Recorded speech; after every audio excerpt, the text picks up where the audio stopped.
In the early 70s, OPEC didn't like what we were doing in Israel. Same old story. And so they cut off our oil supplies. So some of you will remember these long lines at the gas stations.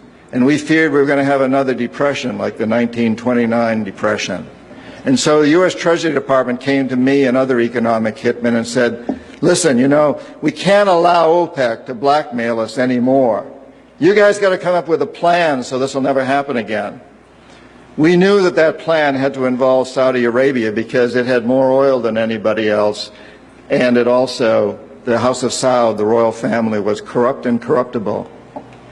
The long version is explained in the book, but the short version of what we did, the deal we finally struck with the House of Saud, was a deal whereby they would return almost all the money they made from selling oil to the United States, invested in U.S. government securities.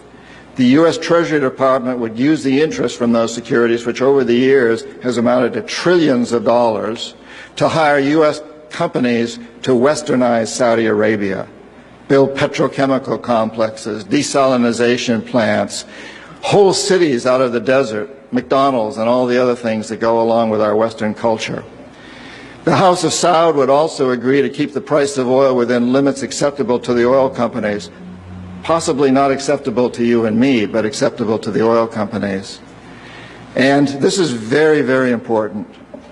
They agree that they would never, ever sell oil for anything other than U.S. dollars.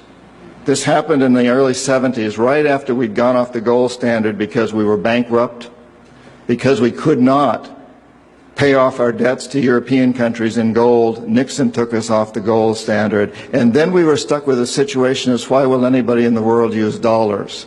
So very shortly we came up with this plan, which in essence put the dollar on the oil standard. You cannot buy oil on the world market for anything other than dollars, and that's very important to the corporatocracy. Our part of the bargain was we agreed to keep the House of Saud in power, in control. It was an amazing deal, the deal of the century. It was history-making, incredibly powerful deal that we struck with Saudi Arabia, and it's held. It's had some what the CIA calls blowback, unintended consequences. For example, one of the things that really pisses Osama bin Laden off is those McDonald's and those desalinization plants and those petrochemical complexes surrounding Medina and Mecca, the two most sacred sites in Islam. And it pisses off a lot of other Muslims in Indonesia and all over the world. There's been some blowback, but on the whole, the corporatocracy looked at this as an incredible success. I had done my job. We economic hitmen did a great job with that one. So we decided that Saddam Hussein ought to accept something very similar. Now, probably a lot of you know that Saddam has been our boy for a very, very long time. You may remember Abdul Karim Qasim, who was president of Iraq in the early 60s. Qasim came up with a unique concept. He said, Iraqi oil ought to go to benefit the Iraqi people. How novel is that?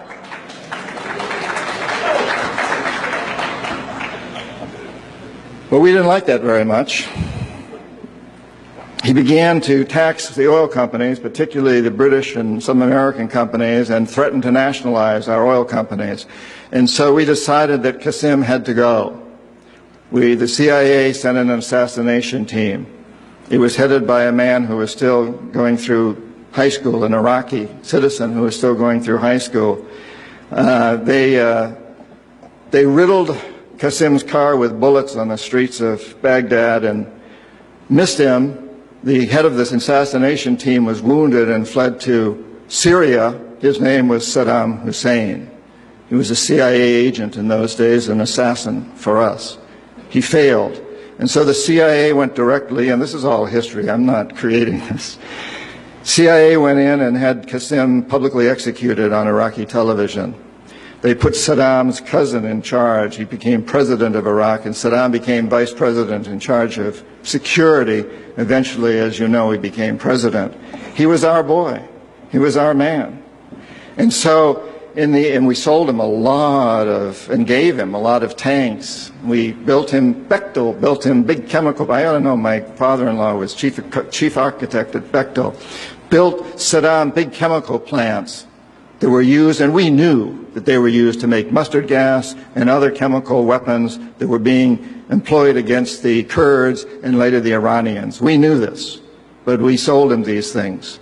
And in the 1980s, we decided that Saddam Hussein ought to accept something similar to Saudi Arabia. It was such a successful deal, because after all, what we want to do is control the Middle East and control the oil in the Middle East. And incidentally, I'm going to get back to Iraq in just a moment, but for those of you who think that Israel is about creating a homeland for the Jewish people,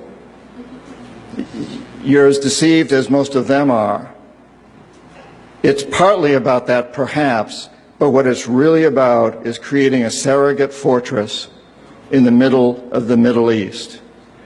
The Israelis are being used as pawns. They're being used like old armies used to use sheep that ran before the armies. They're our surrogates. And their leadership knows that. Most Israelis probably don't. They think they're creating a homeland. But it's a very, very sad situation of what's going on there. And of course, the Lebanese and the Palestinians are caught in the middle of this.